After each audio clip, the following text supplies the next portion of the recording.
हितोपदेश 29 को 9 पदलाई हामी पढ्छौँ। यहाँ यसरी लेखेको छ, बुद्धिमान मानिसले मूर्खको विरुद्धमा मामिला लड्यो भने अपवाद र खिसी मात्र पाउनेछ, तर त्यसको केही फाइदा हुने छैन। इङ्ग्लिसमा लेखेको छ, If a wise man has an argument with fool, only rages and laughs, and there is no quiet. So यहाँ भन्दैछ, एउटा बुद्धिमान मान्छेले चाहिँ कहिले पनि, हामी यदि बुद्धिमान छौँ भने चाहिँ हामी कहिले पनि आर्ग्युमेन्टमा पर्दैनौँ। आर्ग्युमेन्टलाई चाहिँ के भनेको छ भन्दाखेरि चाहिँ हिब्रू भाषामा चाहिँ सपात भनेको छ। आर्ग्युमेन्ट अथवा यहाँ के भनेको छ, यसलाई मामिला, त्यसलाई चाहिँ सपात भने, SAPAT सपात भनेको चाहिँ त्यो भनेको चाहिँ केही कुरालाई एक्जिक्युट गर्नु, जजमेन्टलाई एक्जिक्युट गर्नु, त्यसमा पर्नु है, त्यसलाई चाहिँ सपात भन्छ। के भनेको चाहिँ टु जज, गभर्न, विन्डिकेट, उसो। हामीले जब पनि त्यस्तो किसिमको आर्ग्युमेन्ट्समा पर्छ अथवा हामीले केही कुरालाई जबरजस्ती विन्डिकेट गरिरहेको हुन्छ, कतिजना व्यक्ति मूर्ख हुन्छ, उनीहरूको स्वभावबाट नै हामी चिन्छौँ।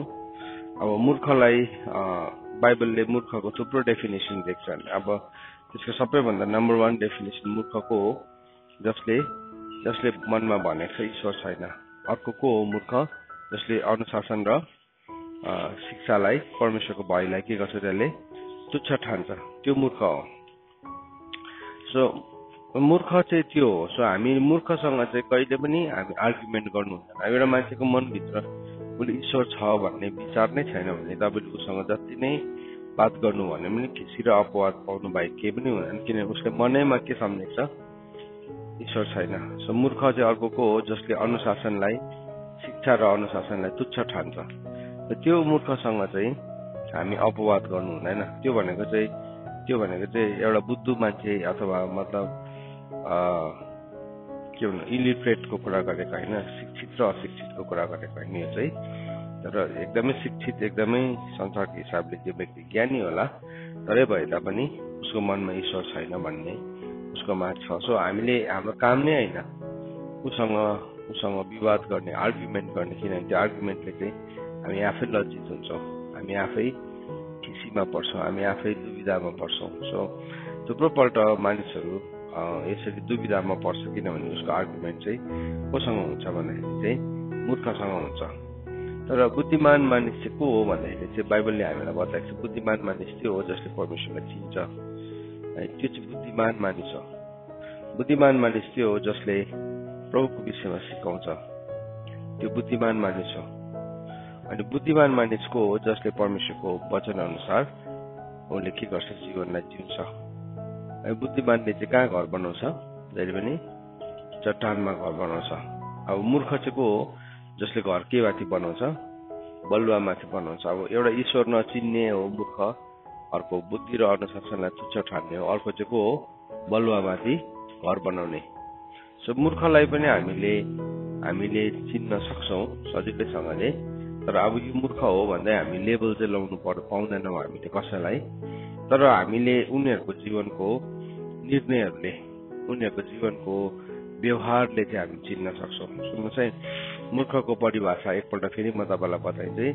मूर्ख चाहिँ त्यो हो जसले आफ्नो मनमा भनेको छ ईश्वर छैन। सो उसले हामीले पनि धेरैपल्ट मूर्खता देखाउँछौँ, किनभने त्यो पर्टिकुलर एरियामा हामीले जब रिस्क गर्न थाल्छौँ, त्यो एरियामा हामी ईश्वर छैन भन्ने जस्तै गर्छौँ है। अब सो मूर्खले चाहिँ ईश्वर छैन भन्छ। अब मूर्ख अर्को को रहेछ भन्दाखेरि जसले बुद्धि र अनुशासनलाई तुच्छ ठान्छ। अब मूर्ख अर्को को हो, जसले बलुवामाथि घर बनाउँछ। अनि मूर्ख अर्को को हो भन्दाखेरि चाहिँ जसको मनभित्र रिस छ। बाइबल त्यसै भनेको छ नि होइन, मूर्खको मनभित्र के हुन्छ, रिस हुन्छ। सो यो कुनै पनि सिम्टम्स हामीहरूमा छ। मूर्खको अरू पनि थुप्रो परिभाषा दिएको छ। अनि अब मूर्खको हो जो त्यो बेविचारिणी स्त्रीको पछाडि एउटा कसाई खानामा लगेको पशु जस्तै गयो। अब के हो, त्यो पनि मूर्खै हो। सो मूर्खको यति बिघ्न परिभाषा बाइबलमा दिएको छ। अनि त्यो कुनै पनि परिभाषा यदि फिट हुन्छ आज भने चाहिँ हामीले त्यो परिभाषालाई चाहिँ राम्रोसँगले एकपल्ट बुझ्नु जरुरी छ। यदि हाम्रो जीवनमा त्यस्तो कुराहरू छ भने चाहिँ हामीले हाम्रो जीवनलाई सुधार्नुपर्छ, हाम्रो जीवनलाई हामीले सोध्याउनुपर्छ परमेश्वरको वचन अनुसार, अनि हामी त्यो वचन अनुसार जिउनुपर्छ। सो मूर्खसँग चाहिँ कहिले पनि आर्गुमेन्ट नगर्नु, कहिले पनि आर्गुमेन्ट नगर्नु, किनभने मूर्खसँग आर्गुमेन्ट गर्नु चाहिँ बाइबलले के भनेको छ भन्दाखेरि चाहिँ एउटा बच्चा खोसेको माउ भालुसँग झगडा पर्नु जस्तै हो। सो त्यो त यस्तो मूर्ख छ, त्यसलाई अब त्यसको मूर्खतामा त्यसले इट क्यान डु एनिथिङ, त्यसले जे पनि गर्न सक्छ। किनभने उसको त हतियार नै के हो, मूर्खको हतियार नै के हो, रिस हो। मूर्खको हतियार, मूर्खको परम हतियार नै रिस हो। किनभने मूर्ख बाइबलले भनेको छ, उपदेशकको किताबले भन्छ हामीलाई, रिस चाहिँ मूर्खको मनभित्र हुन्छ। उपदेशकको किताब सायद 7 अध्यायतिर हुनुपर्ने हो होइन, कतिमा छ? 7:9 छ।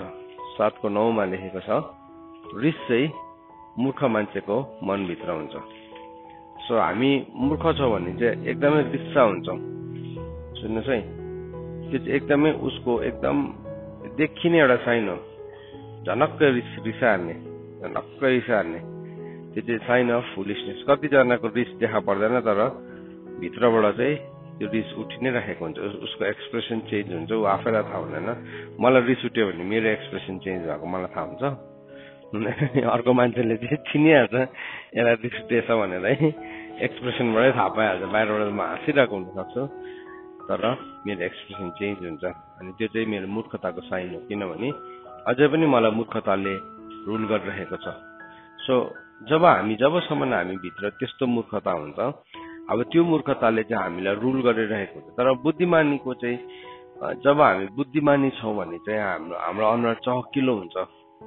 किनभने बाइबलमा भनेको छ, जब हामी हितोपदेशलाई पढ्छौँ तब ज्ञान मतलब सोझाहरू चाहिँ ज्ञानले परिपूर्ण हुन्छ भनेको छ होइन, बुद्धिले परिपूर्ण हुन्छ भनेको छ। त्यो बुद्धि भनेको चाहिँ के हो भन्दाखेरि चाहिँ त्यो बुद्धि भनेको चाहिँ मूर्खताको अपोजिट हो है, अथवा त्यसको सक्कली कुरा चाहिँ त्यहाँ छ। जब हामी यो दृष्टान्त यो पढ्छौँ, हामी चाहिँ बुद्धिले पूर्ण हुन्छौँ। अब जस्तो आजको बिहान हामीले यो कुरा सिक्दैछौँ, मूर्ख को हो भन्ने कुरालाई सिक्ने बित्तिकै हामी आफै भित्र चाहिँ यो त मूर्खता रहेछ, मैले गर्नु हुँदैन भन्ने कुरा हामी बुझिहाल्छौँ, यो चाहिँ मूर्खता रहेछ भन्ने गर्न। सो हामी के गर्छौँ, त्यसलाई बुझेपछि हामी त्यसमाथि कार्य गर्न थाल्छौँ। कुरा बुझेपछि हामी के गर्छौँ, हामी वर्कआउट गर्न थाल्छौँ। अन्त त बाइबलले भनेको छ, सत्य चाहिँ के हो त्यो तिमीले जान्ने छौ अनि सत्यले तिमीलाई के गर्छ, स्वतन्त्र तुल्याउँछ। सो अब जब पनि हामीले परमेश्वरको वचनको दृष्टान्तलाई, अर्कोहरूलाई, हितोपदेशलाई बुझ्छौँ, त्यति बेला चाहिँ सोझोहरू चाहिँ बुद्धिले परिपूर्ण, देवले फुल अफ विजडम भनेको छ। सो त्यो विजडमले चाहिँ मान्छेलाई के बनाउँछ, एउटा 10 जना शासकहरू भन्दाखेरि पनि उसलाई के बनाउँछ, बलियो बनाउँछ, स्ट्रेन्थ, एकदमै स्ट्रेन्थ छ। त्यो विजडमले चाहिँ के हुन्छ, विजडमले चाहिँ हामीलाई स्ट्रेन्थन गर्छ, भित्रबाट बलियो बनाउँदै ल्याउँछ। किनभने हामी बुद्धिले भरिपूर्ण भएका छौँ। सो हामी रिसाउँदैनौँ। सो हामी बुद्धिमानी छौँ भने हाम्रो एनर्जी, हाम्रो शरीरको शक्ति हामी कहिले पनि रिसाउनुमा हामी प्रयोग गर्दैनौँ। हामी बुद्धिमान छौँ भने चाहिँ हाम्रो शरीरको जुन शक्ति छ, त्यो शक्तिलाई चाहिँ हामी जहिले पनि हामी सही काममा मात्रै प्रयोग गर्छौँ, होइन भने चाहिँ हामी रिसले नै गलिसकेका हुन्छौँ। बाहिर भने चाहिँ दुष्टहरू त दारा किटी गलिजान्छ भनेको छ नि त है, रिसाउँदा त के हुन्छ, मान्छे गल्छ नि त। सो के भयो, अब उसले दुष्टतालाई अभ्यास गर्ने बित्तिकै ऊ दारा किट्नु थाल्छ। दारा किट्दाखेरि उसको बल सकिन्छ, त्यहाँदेखि के हुन्छ, उसको टाइम वेस्ट भयो, एनर्जी वेस्ट भयो, रिसोर्स वेस्ट भयो, के छ सबै कुरा के भयो, उसको सकिएर के हुन्छ, जान्छ है। सो के भयो, अब हामीले मूर्ख हुन थालेपछि चाहिँ त्यो हुन्छ। अनि परमेश्वरको वचनले हामीले अहिले पनि सिक्दैछौँ, मूर्खले के गर्छ, आफ्नो घर फर्किने बाटो पनि जान्दैन अल्टिमेटली होइन। के भनेको छ, उसको आफ्नै परिश्रमले थाक्छ पनि भनेको छ उपदेशक 10 अध्यायको 15 पदमा।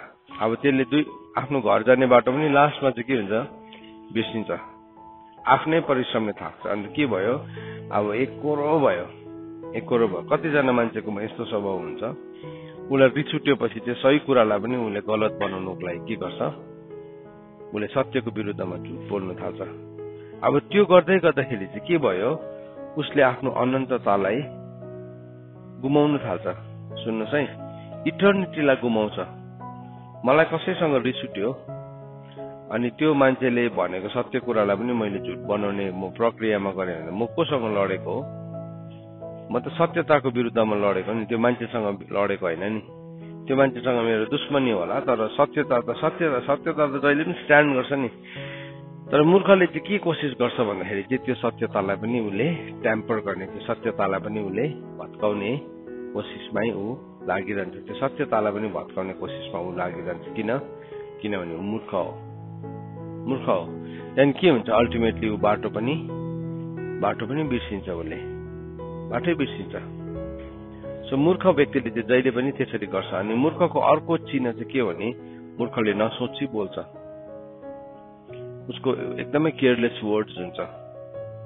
अब उसले नसोची बोल्छ है, उसले उसको आफ्नै परिश्रमले गल्छ। उसले घर जाने बाटो भनेको चाहिँ के हो, अनन्ततालाई उसले गुमाइ पठाउँछ। हाम्रो अनन्तको घर छ, एक दिन हामी फर्केर जान्छौँ। मूर्खले चाहिँ त्यो अनन्त घर जाने बाटोलाई पनि बिर्सी पठाउँछ। सो हामी त्यस्तोसँग चाहिँ कहिले पनि आर्ग्युमेन्टमा पर्नु हुँदैन अरे, कहिले पनि। अब हामी सही हुन सक्छौँ, तर तपाईँ सही छ भनेर भन्नुहोस् त, उसले रिसाको बेलामा कहिले पनि एक्सेप्ट गर्न सक्दैन, कहिले पनि एक्सेप्ट नै गर्न सक्दैन। सो त्यसले गर्दाखेरि उसलाई त्यतिकै छोडिदियो भने चाहिँ बरु भन्दा उसले सोच्नु पनि सक्छ। उसलाई त्यति बेला के लाग्छ, मैले यो मुद्दालाई जितेँ, मैले यो आर्गुमेन्टलाई जितेँ, मैले हराएँ भनेर लाग्छ। तर अब हामीले सही दिएको कारणले गर्दाखेरि के हुन्छ, उसले बुझ्ने एउटा मौका पनि पाउन सक्छ। तर होइन, म पनि बत्तै छाड्छु, म पनि भन्नै छाड्छु भन्ने आर्गुमेन्टमा हामी पर्यो भने चाहिँ के हुन्छ, हामी आफै नै त्यसमा लज्जित हुन्छौँ। हाम्रोमा स्वभाव हुन्छ, कतिजनाकोमा त्यस्तो नेचर हुन्छ। जस्तो अब केटाहरूको प्रवृत्ति र केटीहरूको प्रवृत्तिलाई दुईटा डिफ्रेन्ट किसिमको नेचर हुन्छ। मतलब दिदी बहिनी, मतलब केटीहरूकोमा एउटा प्रवृत्ति छ, स्त्री जातिकोमा एउटा प्रवृत्ति के छ भने उनीहरू जहिले पनि they will stand for the truth, मतलब सत्यताको लागि उभिन्छ, जहिले पनि सत्यताको लागि फाइट ब्याक गर्छ। त्यो चाहिँ परमेश्वरले दिनुभएको ठुलो एउटा के भन्नु, एउटा शक्ति हो, ठुलो एउटा सामर्थ्य हो। तर त्यही शक्तिलाई पनि तपाईँले मूर्खसँग एप्लाई गर्नुहोस् त, तपाईँ आफै मूर्ख ठहरिन्छ। फेरि तपाईँ आफै मूर्ख ठहरिन्छ। र त्यति बेला चाहिँ हामी क्वाइट बस्नु सिक्नुपर्छ। दाजुभाइहरू चाहिँ त्यस्तो कुरामा अलिकति केयरलेस हुन्छ। केटाहरू, पुरुष जातिहरू चाहिँ अलिकति केयरलेस हुन्छ। अब बेसी त्यो आर्ग्युमेन्टमा पस्दैन, उसले छोडिदिइहाल्छ। त्यो उसको स्वभाव नै हो। तर अब त्यो राम्रै पनि हो, त्यो प्लस पोइन्ट पनि हो, त्यो एउटा मतलब नेगेटिभ पोइन्ट पनि हो। प्लस पोइन्ट कसरी हो भन्दाखेरि चाहिँ अब हामी आर्ग्युमेन्टलाई बेसी तन्काउँदैन, छोडिदेऊ भनिहाल्छ। अनि नेगेटिभ चाहिँ किनभने कोही बेला हामी सत्यतालाई ओभरलुक गर्छौँ, केयरलेस हुन्छौँ। अनि सत्यतालाई ओभरलुक गर्दै गर्दाखेरि के हुन्छ, त्यसको हानि हामीलाई नै हुन्छ। तर दुइटैमै वचनले चाहिँ हामीलाई भन्दैछ, एउटा ब्यालेन्स ल्याउँदैछ। सो तिमी बुद्धिमानी हो भने चाहिँ तिमी व्यर्थको विवादमा तिमी नपर। अनि मूर्खको विरुद्धमा तिमीले मामिला नलड। अब त्यो मूर्ख त छ, त्यो मूर्खलाई त अब के छ, जबसम्म उसको रिस मर्दैन, अन्त जब त्यो रिसको लाठो चाहिँ बाइबलमा के भनेको छ, मूर्खको रिसको लाठो चाहिँ को माथि पर्छ, आफै माथि आइपर्छ भनेको छ। उपदेशको किताबले भन्छ उसको रिसको लाठो चाहिँ ऊ आफै माथि आइपर्छ।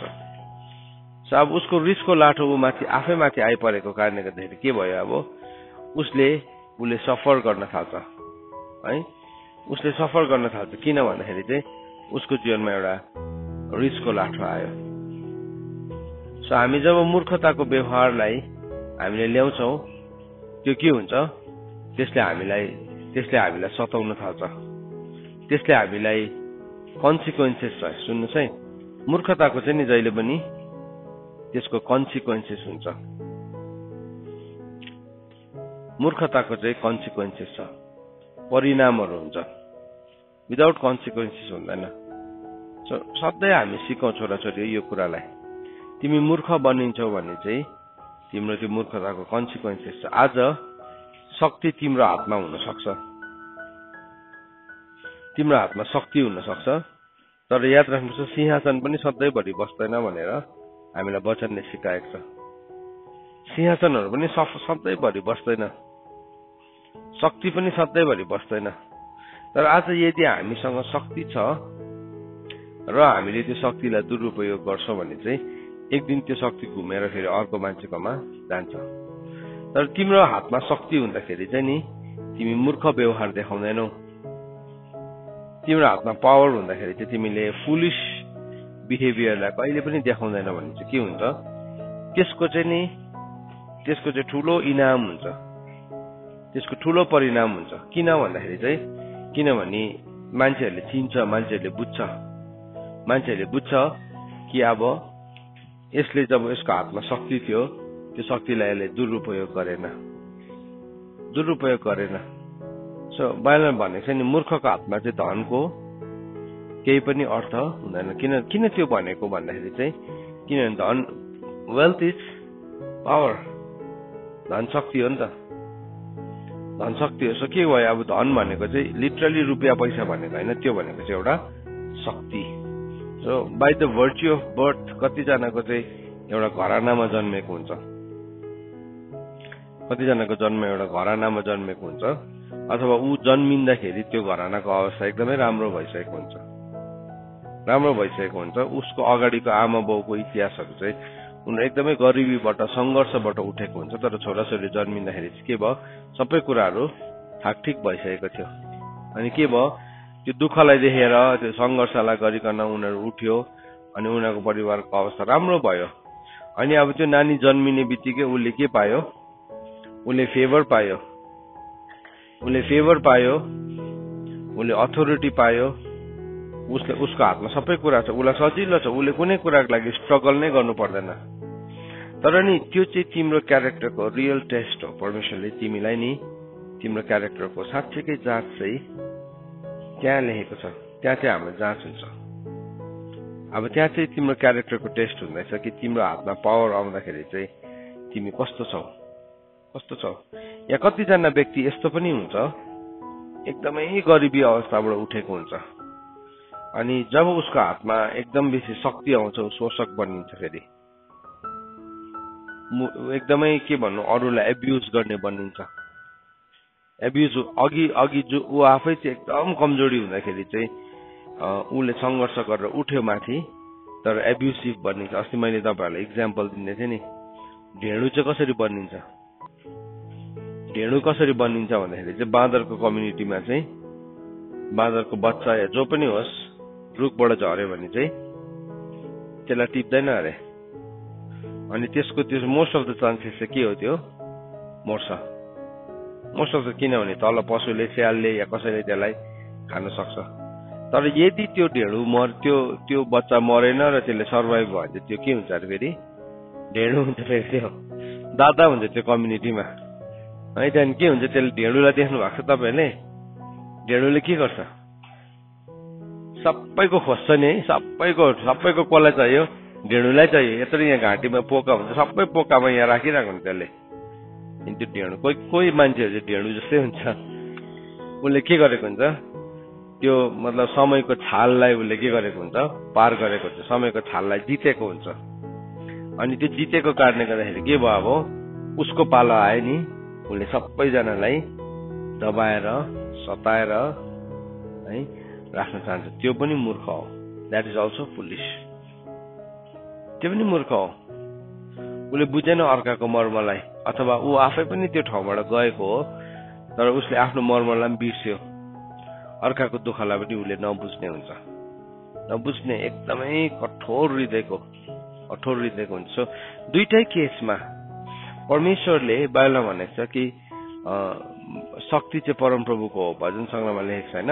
एकपल्ट भन्नुभयो मैले, दुईपल्ट सुने भनेको छ। Power belongs to the Lord, त्यो परमेश्वरको हो नि शक्ति चाहिँ। तर परमेश्वरले हामीलाई त्यो शक्ति दिनुहुन्छ, परमेश्वरले हामीलाई त्यो शक्ति दिनुहुन्छ। तर त्यो शक्तिलाई हामीले पायो भन्दैमा हामीले त्यसलाई मिसह्यान्डल गर्नु पाउँदैनौँ।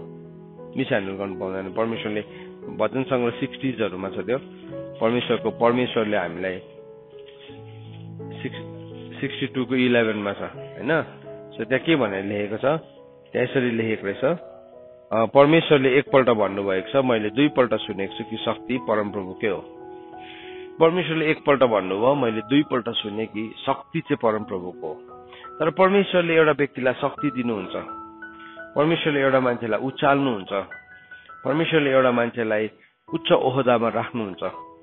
तर त्यो उच्च ओहदामा राख्नुभयो भन्दैमा हामीले त्यो शक्तिको दुरुपयोग गर्न पाउँदैनौँ। कतिजना मानिसको के हुन्छ, छली व्यवहार हुन्छ। शक्तिलाई उसले के गर्छ, उसले धुर्त्याइसँगले चलाउँछ। एकदमै जरा काट्ने व्यवहार हुन्छ।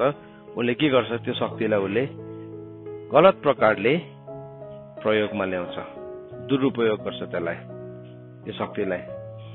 अनि बाइबलमा यसो भनेर लेखेको छ, जसले भलाइको साटो बुरो गर्छ, अब त्यसको घरलाई चाहिँ कहिले पनि खराबीले छोड्दैन भनेको छ। कतिजना चाहिँ कस्तो हुन्छ भने अगाडि चाहिँ ठिक्कै पार्ने तर पछाडिबाट चाहिँ बुराई गर्ने, जरा काट्ने सम्मको पनि उसकोमा मौका आयो कि छुरा चलाइहाल्छ। उसले सोच्नु पनि सक्दैन, किन मूर्ख हो नि त, त्यो मूर्ख हो। अब मूर्खले चाहिँ के गर्छ, आफै बसेको हाँगालाई पनि काट्छ नि त। फेरि आफै बसेको हाँगालाई पनि काट्छ। म मेरो छोराछोरीलाई सधैँ भन्छु, तिमी बसेको हाँगालाई नकाट है, तिमी बसेको हाँगालाई तिमीले कहिले पनि काट्नु हुँदैन। त्यो चाहिँ के हो, मूर्खता हो। कसको टाउको फुट्छ, आफ्नै टाउको फुट्छ। सो कतिजनाको व्यवहार चाहिँ त्यस्तो हुन्छ, छुलिया व्यवहार त्यो चाहिँ। अनि हितोपदेशमा भनेको छ 17 अध्यायमा कि भलाइको साटो बुराई गर्नेलाई चाहिँ कहिले पनि खराबीले छोड्दैन, कहिले पनि छोड्दैन। सो के भयो, अब त्यो मान्छेकोमा भलाइ गर्ने मौका थियो तर उसले के गर्यो, भलाइ गर्न चाहेन। उसलाई दया देखाउने मौका थियो तर उसले दयालाई कहिले पनि देखाएन। सो भलाइको साटो हामीले बुराई गर्छ। 17 को 13 पदमा लेखेको छ, हितोपदेश 17 को 13 पदमा लेखेको छ, भलाइको साटो हामीले बुराई गर्नु हुँदैन। यो पनि बुझ्नुपर्छ। हामी मूर्ख छौँ भने के गर्छौँ, हामीले मूर्खताको प्रदर्शनी गर्छौँ अनि हामी जहाँ उभिएको छौँ त्यही ग्राउन्डलाई पनि हामीले भत्काउन थाल्छौँ। अब त्यस्तोसँग चाहिँ बाइबलले भन्दैछ, तिमीले आर्गुमेन्ट नगर्नु। सो तिमीले देख्यौ नि यो सिम्टम्सहरू आफैमा देख्दैछौ भने चाहिँ, मैले यो सिम्टम मेरो आफैमा देख्दैछु भने मैले के गर्नुपर्छ, त्यसलाई मैले त्यो सिम्टम आफैमा देख्दैछु भने चाहिँ मैले सुध्रिनुपर्छ। अब सत्यताको ज्योति जब हाम्रो जीवनमा आउँछ, हामी अन्धकारबाट निस्किहाल्नुपर्छ। तर सत्यताको ज्योति हाम्रो जीवनमा चम्किँदाखेरि पनि हामी ढिट भएर बस्छौँ भने चाहिँ त्यसको खामियाजा, त्यसको कन्सिक्वेन्सेस, त्यसको परिणामहरू हामी आफैले भोग्नुपर्छ। त्यसले चाहिँ हामीलाई जहिले पनि दरिद्र बनाउँछ, त्यसले चाहिँ जहिले पनि हामीलाई गरिब बनाउँछ। सुनै यो कुरालाई, पहिला चाहिँ नि हाम्रो यहाँ इन्टेन्सन अफ हार्ट, हामी कतिको धनी छौँ भन्ने कुरा चाहिँ नि हृदयभित्रबाट सुरु हुन्छ। प्रभुले चाहिँ साँच्चै नै त्यो हृदयलाई हेर्नुहुन्छ। जब त्यो प्रभु यीशु ख्रीष्ट एक दिन त्यो भेटी चढाउने त्यो सन्दुकको छेउमा बसिराख्नु भएको थियो, त्यहाँ धनी धनी मान्छेले आएर थुप्रो पैसा राख्यो। अनि एउटा स्त्रीले चाहिँ उसले 2 सिक्का ल्याएर राख्यो। तर प्रभुले चाहिँ नि उसको 2टा सिक्कालाई के गर्नुभयो, एकदमै बेसी सराहना गर्नुभयो। किन भन्दाखेरि चाहिँ उससँग भएको सबै कुरा थियो। यद्यपि उसको सिक्का सानो थियो तर उसको हृदय चाहिँ ठुलो थियो। उसले के गर्यो, she gave all her heart. उसले सारा हृदय नै प्रभुलाई दियो। हो, त्यो चाहिँ प्रभुलाई मन पर्यो, एकदमै मन पर्छ। So it is not about the size of gift है, हामीले कत्रो ठुलो भेटी चढाउँछ प्रभुले त्यो हेर्नुहुन्न, तर हाम्रो हृदय चाहिँ कस्तो छ त्यसलाई चाहिँ विचार गरिराख्नु भएको हुन्छ। सो यो यस्तो सानो सानो कुराहरू हुन्छ जो चाहिँ हामी कल्चरली है, एउटा सांस्कृतिक मतलब हामी जुन परिवेशमा, जुन समाजमा, जुन घरानामा हामी हुर्केका छौँ, कोही कोही बेला नि त्योबाट जोडेर आएका कुराहरू हुन्छ। जस्तो कि छुल्यापन, एकदमै छुल्यापन, अर्काको जरा काट्ने, त्यो सबै खासमा के हो, that is the part of a generational curse हो। त्यो चाहिँ पुस्तैनी श्रापको एउटा हिस्साहरू हो जो हामीले देख्छौँ, चिन्छौँ पनि, तर हामी त्यसलाई हाम्रो जीवनको सेकेन्ड नेचर बनाइकन हामी बसिरहेको हुन्छौँ।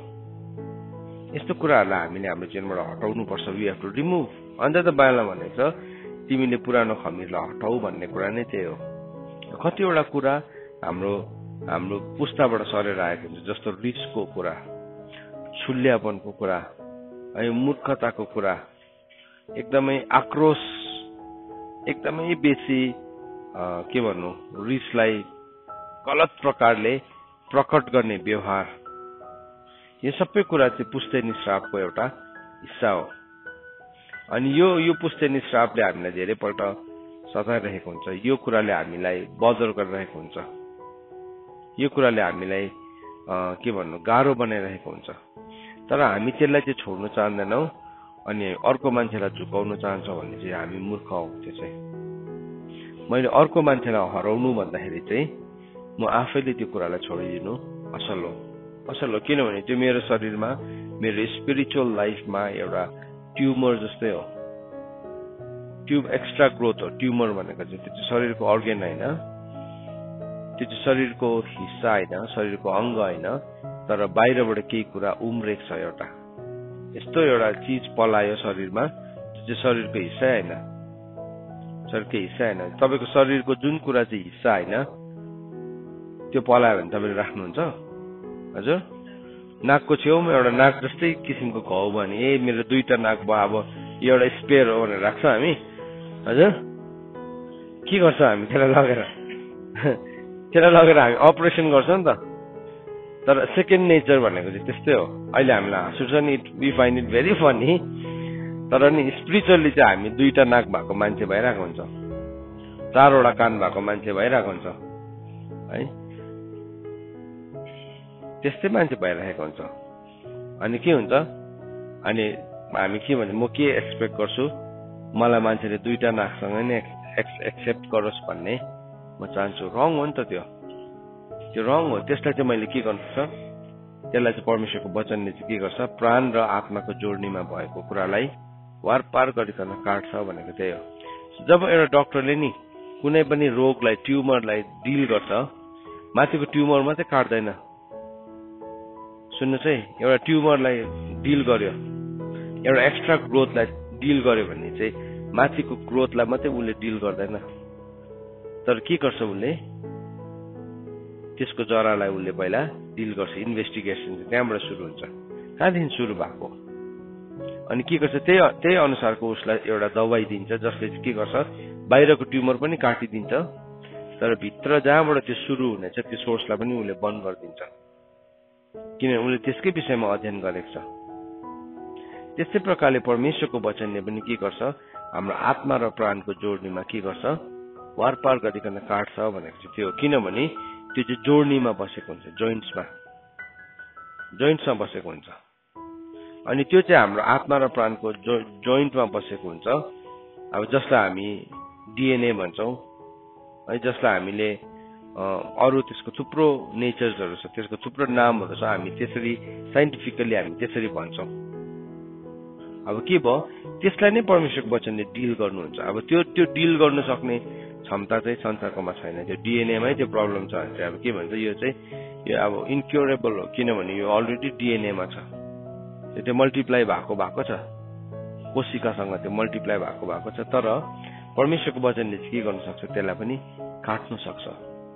सो हाम्रोमा त्यो स्वभावहरूलाई हामीले लिकन हामीले मान्छेलाई मेरो यो स्वभावलाई एक्सेप्ट गर भन्नु भन्दाखेरि चाहिँ हामी के गर्नुपर्छ, त्यो स्वभावमा हामी बदलिनुपर्छ। अन्त त वचनले भनेको छ परमेश्वरको अगाडि वचन सुन्नेहरू होइन, तर वचन पालन गर्नेहरू, व्यवस्था सुन्नेहरू होइन, तर व्यवस्था पालन गर्नेहरू चाहिँ धर्मी ठहरिन्छ। सुन्नुहोस् है, व्यवस्था पालन गर्नेहरू धर्मी ठहरिन्छ परमेश्वरको अगाडि। सो हामीले जब परमेश्वरको व्यवस्थालाई सुन्छौँ, पालन गर्छौँ, त्यहाँदेखि चाहिँ परमेश्वरको वचन अनुसार हामी के भन्छौँ, सही बनिन्छौँ। होइन भने चाहिँ अब हामी त्यसलाई केले ठिक पार्छौँ, आर्ग्युमेन्ट्सले। परमेश्वरको वचन त सही हो कि, तर अब के आयो, तर आइहाल्यो। अब तर आएपछि के भयो, अब अर्कै भयो, त्यो that becomes a different thing. तर जब परमेश्वरको वचन आउँछ हाम्रो जीवनमा, हामी परमेश्वरको वचनलाई शिरोपर गर्छौँ। दाउदले भनेको छ नि, धर्मात्माले मलाई कुटोस्, त्यो चाहिँ मेरो शिरमा तेल जस्तै हुन्छ, मेरो शिरले चाहिँ त्यसलाई इन्कार नगरोस् भनेको छ। सो हामीले जब परमेश्वरको वचनलाई सुन्छौं अनि हामी त्यसलाई शिरोपर गर्छौं तब चाहिँ हाम्रो शिरमा चाहिँ त्यो तेल जस्तै हुन्छ। It becomes an oil. हो त्यो चाहिँ तेल भयो अनि त्यो अभिषेकले चाहिँ बाइबलले भन्छ जुवाहरू के गर्छ भचाउँछ। यशाया 10:27 पद अनुसार अब के भयो त्यो ओइल आयो, त्यो ओइलले चाहिँ योगलाई भचाउँछ। अब जुवा चाहिँ केसको छ? दुष्टताको जुवा छ, बन्धनको डोरीहरू छ हैन। यशायाको किताब 58:6 अनि 7 पदमा 4 किसिमको त्यहाँ बन्धनहरू छ। अब के भयो त्यो बन्धनले चाहिँ हामीलाई कसिरहेको हुन्छ अन्त हामी यहाँ कोही बेला डिल गर्छौँ कतिवटा कुरालाई हामीले हाँसेर जिस्काएर भन्छौँ है। अब कतिवटा कुरा तर त्यो भन्दै पनि हामीले पनि हाँस्दै नटेरी बस्यो भने चाहिँ हामी के हुन्छौँ? मूर्ख बनिन्छ। अब कतिवटा कुरालाई रिसाएर भन्नुभएको छैन, रिसाएर भन्यो भने त उसले पनि रिस देखाउँछ। अब के भयो उसलाई हाँस्दै जिस्काउँदै भन्नु पर्यो। जिस्काउँदै भन्दाखेरि पनि उसले फेरि चेन्ज नै गर्नु मान्दैन। त्यो डेन्जरस हो। सुन्नुहोस् है। अनि हामी के गर्छौँ त्यसलाई? म यस्तै हो एभ्रीबडी मेरो यो एक्सनसँग सबैजना हाँस्छ भनेर त्यो एक्सनलाई हामी जारी राख्नु हुँदैन। मेरो यो एक्सन चाहिँ it's so funny, everybody enjoys, सबैले मन पराउँछ मेरो यो एक्सनलाई, मैले यत्तिकै जारी राख्नुपर्छ भन्ने चाहिँ हामीले गर्नु हुँदैन। हामीले यदि त्यस्तो गर्यो भने चाहिँ हामी आफै नै मूर्ख ठहरिन्छौँ। सुन्नुहोस् है, मूर्ख ठहरिन्छौँ। होइन भने चाहिँ अब हामी चेन्ज गर्दैन। जस्तो कि कतिवटा स्वभाव हुन्छ हामी अर्काको चिज हामी नसोधी चलाउँछौँ, थ्याङ्क यू चलाइसकेर है। रङ हो त्यो। त्यसलाई हामीले के गर्नुपर्छ? करेक्ट गर्नुपर्छ। सबैजनालाई हाँस उठ्छ नि त्यसो भन्दाखेरि है। आफूलाई पनि हाँस उठ्यो, सबैजनालाई हाँस उठ्यो, तर के भयो आफू चाहिँ बदलेन। होइन, चेन्ज गर्नुपर्छ। अर्काको चिज तिमी नसोधी नछुवा पनि। सानो होला एउटा त यही त होइन, सानैमा पनि तिमी फेथफुल हो होइन भने चाहिँ के हुन्छ? तिमीलाई त्यो घरको मान्छेले तिम्रो घरको वातावरणभित्र तिम्रो व्यवहार स्वीकार्य छ, तर बाहिर चाहिँ त्यो कुरा स्वीकार्य छैन। तिमीलाई तिर्खा लाग्यो भन्दैमा एउटा दोकानमा गएर टपक्कै त्यहाँको पानी टिपेर पियो त के भन्छ है? यो त धर्म हो हाम्रो, पानी दिनुपर्छ मान्छेलाई भन्छ। हजुर के भन्छ तपाईँलाई? चोर भन्छ नि त, चोर भन्छ। किन? त्यहाँ धर्मको कुरा छैन, त्यो उसको बेच्ने चिज हो। कतिपल्ट के हुन्छ हामी त्यो स्वभाव चाहिँ घरभित्र हामीले सुधारेको हुँदैन, बाहिर गएपछि के हुन्छ त्यो हामीलाई नर्मल लाग्छ। त्यहाँदेखि त्यति बेला चोर भन्यो भने चाहिँ मलाई चोर भनेको। अब के भयो? उल्टा उसले रिस पो देखाउनु थाल्यो। पानी तिर्खा लाग्यो भने पिउनु पाउँदैन। अहो अर्काको चिज उल्टा धमास। अब त्यहाँ अब के हुन्छ? त्यहाँ घरको मान्छेलाई त धमास दिएर उसले स्याल बनाउन सक्छ उसको वरिपरिकोलाई, तर त्यो दिन चाहिँ ऊ स्याल हुन्छ। किन? ऊ माथि के लाग्यो? कानुन लाग्छ। त्यहाँदेखि चाहिँ उसँग सवाल जवाब गर्दैन नि त्यो मान्छेले। के गर्छ? सिधै पुलिसलाई बोलाउँछ। अन्त किसको लागि चोर भयो? एउटा पानीको लागि। सुन्नुहोस् है। सो यो नेचरहरू हामीमा, यस्तो सानो नेचर्सहरूलाई हामीले चेन्ज नगर्दाखेरि चाहिँ के भयो? त्यसले हामीलाई नराम्रो बनाइदिन्छ एक दिन। त्यसको कत्रो ठुलो कन्सिक्वेन्स। अब चोरको लेभल लागेपछि त अब सानो पानी चोर्ने पनि चोर हो, ब्याङ्कको डकैती गर्ने पनि चोर नै हो, दुइटै चोर हो। बरुभन्दा अनलाइन बसेर चोर्नेहरू चाहिँ भयङ्कर हुन्छ, देख्दैन पनि चिन्दैन पनि, तर अफलाइन चोर्नेहरू त छिट्टो देखा पर्छ। सो के भयो? ऊ त बदनाम भयो त्यतिले गर्दाखेरि, बदनाम भयो। सो आज हामी कस्तो कुरामा हुर्केका छौँ? यो त यस्तै हो भनेकन हामी चेन्ज नहुने होइन। परमेश्वरको वचनले चाहिँ जब पनि हाम्रो जीवनमा ज्योति ल्याउँछ, त्यो वचनको ज्योति आउने बित्तिकै हामी बदलिनु थाल्नुपर्छ। हामीले बदलिने निर्णय लिनुपर्छ वचनको ज्योति आउने बित्तिकै। होइन भने हामी के हुन्छौँ? हामी लाजमा पर्छौँ, हामी मूर्ख ठहरिन्छौँ। किनभने हामीले परमेश्वरको कुरालाई विश्वास गरेका छैनौँ। अब अर्को केसमा चाहिँ यो एउटा केस, यो चाहिँ मेरो पर्सनल डिसिसन हो। यो चाहिँ म मूर्ख छु भन्ने म बदलिन चाहने ठाउँ। आज शिक्षाको हामी वातावरणभित्र छौँ र यो शिक्षा दिँदैछु, तर यही कुरा चाहिँ एउटा नमान्ने मान्छेलाई चाहिँ तपाईँले भन्नुहोस् त फेरि बाइबलले भन्दैछ त्यसले के पाउँछ? खिसी र अपवाद मात्रै पाउँछ। त्यो चाहिँ कस्तो अरे भन्दाखेरि चाहिँ बाटोमा हिँड्दै गरेको किच्चा कुकुरको कान समातेको जस्तै अरे। तपाईँले बाटोमा हिँड्दै गरेको किच्चा कुकुरको कान समात्नु भने चाहिँ है तपाईँको जे पनि हुनसक्छ, एनिथिङ क्यान ह्यापन। कि त्यो कुकुर काल लिएर भाग्न सक्छ कि चाहिँ तपाईँ काल लिएर भाग्नुपर्छ, दुइटामा एउटा हुन्छ। सो के हुन्छ अब हामी दुइटै केस राम्रो होइन है, त्यो चाहिँ के हो त्यहाँ तमासा मात्रै हुन्छ। सो कतिजना मान्छे चाहिँ के हुन्छ उसको कुरा सुन्नु पनि मान्दैन, भन्नु पनि मान्दैन, राखेर भनेको अब उसलाई त्यो मतलब त छैन, त्यो उतापट्टि सुन्नेलाई मतलब छैन हो। त्यो चाहिँ हामीले त्यहाँ चाहिँ हाम्रो टाइम वेस्ट गर्नु हुँदैन, त्यो चाहिँ हाम्रो समयको बर्बादी हो। हामीले के गर्नुपर्छ? उसको लागि प्रार्थना गर्नुपर्छ, प्रार्थना गर्नुपर्छ। उसको लागि हामीले प्रार्थना गर्यो भने के हुन्छ? उसको जीवन बदलिन्छ, उसको जीवन चेन्ज हुन्छ, किनभने हामीले प्रार्थना गरेका छौँ। सो यहाँ वचनले हामीलाई भन्दैछ अपवाद र खिसी मात्र पाउँछ, तर त्यसको केही पनि फाइदा हुँदैन।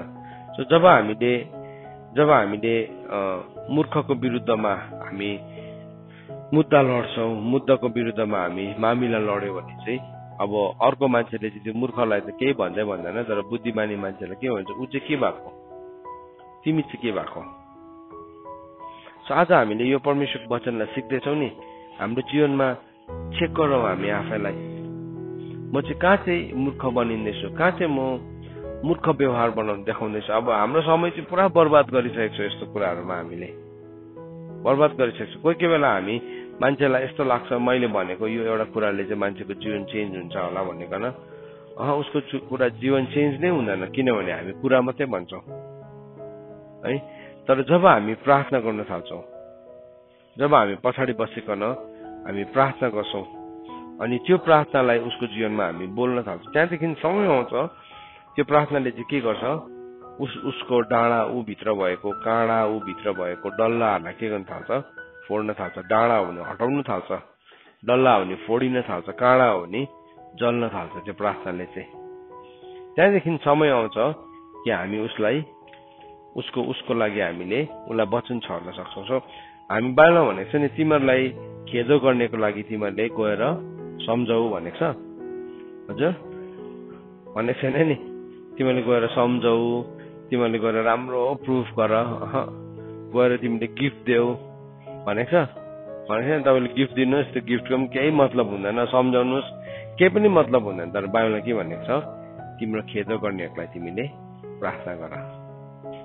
That is the key. त्यो चाहिँ साँच्चा हो। खेदो गर्छ नि मान्छेलाई, कतिजनालाई डाहा छ खेदो गर्नेको। मान्छे त सोझो हो, मान्छे चाहिँ सोझो हो, तर के भयो? मान्छे विभिन्न कुराहरूमा फँसेको कारणले गर्दाखेरि के भयो? अब उसको जीवनमा त्यो नराम्रो व्यवहारहरू देखा पर्न थाल्छ। सो हामी जब प्रार्थना गर्न थाल्छौँ, जब हामी परमेश्वरको अगाडि जान्छौँ अनि हामी प्रभुलाई भन्छौँ नि, त्यो ठाउँमा छुटकारा आउँछ है, त्यो ठाउँमा चङ्गाई आउँछ, त्यो ठाउँमा अभिषेक आउँछ। अनि बाइबलले भन्छ अभिषेकले जहिले पनि जुवा भाँचिन्छ। तर त्यो मान्छे सुध्रेन भने पनि त्यो चाहिँ हाम्रो प्रब्लम होइन। सो प्रभुको अगाडि एक दिन हामी उभिँदाखेरि प्रभु मैले यो आर्गुमेन्ट जितेँ भनेर मैले प्रभुलाई प्रमाणित गर्नु पर्दैन। तर प्रभुले मलाई सोध्नुहुन्छ डिड यु प्रे, तैँले प्रार्थना गरिस्? किनभने प्रभुले मलाई कमान्ड त दिनु भएको छ नि, निरन्तर प्रार्थना गर, तिम्रो खेदो गर्नेको लागि पनि प्रार्थना गर, तिमी आफै पनि जागर रहेर प्रार्थना गर। सो यो स्वभावलाई हामीले हाम्रो जीवनभित्र ल्यायो भने चाहिँ के भयो?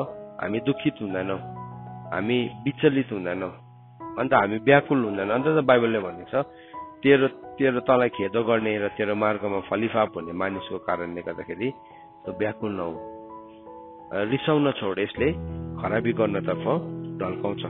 सो हामी जब व्याकुल हुँदैनौँ यो सबै कुराहरूलाई लिकन अनि हामी रिस गर्नुमा हाम्रो समयलाई बर्बाद गर्दैनौँ, त्यति बेला के हुन्छ? अब हामी आफै पनि स्वतन्त्र हुन्छौँ अनि हामीले हाम्रो जिम्मालाई पुरा गरेका हुन्छौँ। एक दिन प्रभुको अगाडि उभिन्छौँ नि हामी, प्रभुले सोध्नुहुन्छ डिड यु प्रे, तैँले प्रार्थना गरिस्? अनि हामी भन्छौँ हो प्रभु मैले गरेँ। सो हाम्रोमा प्रार्थना नगरेर चाहिँ हाम्रोमा जब त्यस्तो परिस्थितिहरू आउँछ हाम्रोमा के स्वभाव आउँछ भन्दाखेरि चाहिँ निन्दा गर्ने हैन, निन्दा गर्ने स्वभाव आउँछ। सो शैतानले चाहिँ हामीलाई हाम्रो प्रार्थनालाई निन्दामा परिणत गर्न चाहन्छ, परमेश्वरले चाहिँ हाम्रो निन्दालाई प्रार्थनामा परिणत गर्न चाहनुहुन्छ। सो हामीले कसो कुरालाई मान्ने, कसो कुरालाई मान्ने? कतिजनाले के गर्छ, निन्दा पनि गर्दैन प्रार्थना पनि गर्दैन, फेरि त्यो पनि रङ हो। निन्दा पनि गर्दिन म, प्रार्थना पनि गर्दैन, चुपचाप बसिरहन्छ, त्यो पनि रङ हो। किनभने भलाइ गर्नु जानेर पनि भलाइ नगर्नलाई चाहिँ के हुन्छ, फेरि पाप लाग्छ। सो कतिजना बिचको हुन्छ नि, बिचको, हामी बिचको पनि खेल्नु पाउँदैनौँ। परमेश्वर वचनले चाहिँ हामीलाई जे सही छ त्यही गर्नु भनिकन भन्नुभएको छ है। जे सही छ त्यही नै गर्नु। सही चाहिँ के हो? प्रार्थना गर्नु। सही चाहिँ प्रार्थना गर्नु। सबैजनालाई हामीले गएर सुमसुम्याउनु सक्दैनौँ। कतिजनाले सुमसुम्याउँदा पो हुन्छ कि भनेर कोसिस गर्छ, पुरा सुमसुम्याउँछ, हुँदैन भएन नि ती दिइराखेर आउँछ अघि सुमसुमाको ठाउँमा। अब के भयो, अब उसले ह्यान्डल नै गर्नु जानेन। त्यो चाहिँ सबै हाम्रो शारीरिक ह्यान्डलिङ हो है। तर स्पिरिचुअली जब हामी जान्दछौँ नि, हामी धेरै समय प्रार्थनामा बिताउँछौँ, त्यो चाहिँ हाम्रो साँच्चीकै प्रेम पनि हो। हामीले साँच्चीकै माया गरेको, त्यो चाहिँ साँच्चीकै हामी माया गर्छौँ। हामी कसैलाई साँच्चीकै प्रेम गर्छौँ भने चाहिँ हामी उसको लागि प्रार्थना गर्छौँ है। सो आजको बिहानी घडी हामीले एउटा कुरालाई सिक्यौँ कि बुद्धिमान मानिसले चाहिँ मूर्खको विरुद्धमा मामिला लड्नु हुँदैन। अब मूर्ख को हो? हामीले मूर्खको थुप्रो परिभाषाहरूलाई देख्यौँ र यदि यो मूर्ख आज हामी छौँ भने हामी सुध्रौँ। यदि हामी बुद्धिमान छौँ भने तपाईँ मामिला लड्नु आँट्नु भएको छ, मुद्दा लड्नु आँट्नु भएको छ, नलड्नुहोस्, तर प्रार्थना गर्नुहोस्। प्रार्थना गर्नुहोस्, किनभने प्रार्थनाले चाहिँ के हुन्छ, माउन्टेन्सहरूलाई मुभ गर्छ। एउटा लास्ट इक्जाम्पल, दाउद नाबाललाई मार्नु जानु आँटेको थियो, अबिगेलले उसलाई के गर्यो, रोक्यो। अबिगेलले रोक्यो अनि दाउद त्यो हत्याको पापदेखि के भयो, बाँच्यो। तर नाबालमाथि जस्टिस चाहिँ कसले ल्यायो? परमेश्वरले ल्याउनु भयो। त्यहाँ के भनेर लेखेको छ, परमेश्वरले नाबाललाई प्रहार गर्नुभयो अनि त्यो 10th डेमा मर्यो। त्यो के भयो, त्यसको हार्ट एट्याक भयो, मर्यो। परमेश्वरले अन्त त भनेको छ बदला लिने काम चाहिँ कसको हो? परमेश्वरको। सो हामी त्यसरी हामी मूर्ख नबनौँ, तर हामी परमेश्वरको हातमा छोडिदिउँ, हामी प्रार्थना गरौँ, अनि त्यहाँदेखि के हुन्छ, रेस्ट अफ द थिङ परमेश्वरले गर्नुहुन्छ। रेस्ट अफ द पाप पुरा बढेपछि पापले आफै मृत्यु ल्याउँछ कतिजनाको ठाउँमा है। हामीले जजमेन्ट ल्याउनु पर्दैन। सो हाम्रो जीवनमा आजको बिहानी घडी यो कुरालाई सिकेको छौँ। अब अभ्यास गरौँ, सुन्यौँ, सिक्यौँ। हामी नहाँसौँ मात्रै है, हामी ठट्टा मात्रै नगरौँ, तर यसलाई सिकौँ, अभ्यास गरौँ। आज तपाईँलाई कोसँग एकदमै साह्रो परिरहेको छ, उसको लागि प्रार्थना गर्नुहोस्। कसले तपाईँलाई एकदमै साह्रो पार्छ है, प्रार्थना गर्नुहोस्। तिमीले मलाई पुरा रिस उठाउँदैछ, म तिम्रो लागि अब प्रार्थना गर्छु नभन्नुहोस्। त्यो पनि आर्गुमेन्ट नै हो, स्पिरिचुअल आर्गुमेन्ट हो। तर तपाईँ चुपचाप मनमा नै प्रार्थना गर्न थाल्नुहोस्, अनि त्यो प्रार्थना गर्दै गर्दाखेरि चाहिँ के हुन्छ, त्यहाँ छुटकारा आउँछ र प्रभुको महिमा हुन्छ।